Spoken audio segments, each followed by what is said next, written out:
Hey everyone, I've got a pressing update from Zimbabwe that's caught the attention of many, especially those following African politics.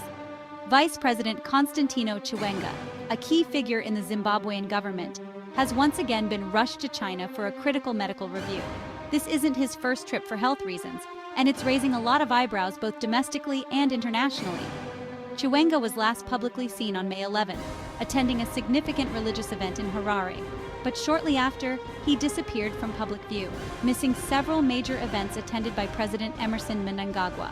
This sparked widespread speculation about his health, especially considering his history of medical issues. So, what do we know? Well, Chiwenga has faced serious health challenges in the past. Back in 2019, he underwent major surgery in China to treat a condition that narrowed his esophagus, a pretty serious procedure.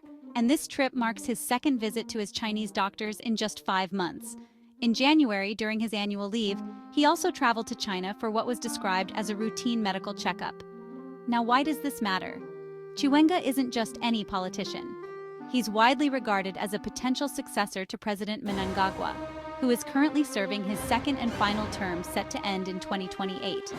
Any instability in his health could have significant political implications for Zimbabwe, a country already navigating complex political and economic challenges. As we watch how this situation develops, questions remain. How will this affect the political landscape in Zimbabwe?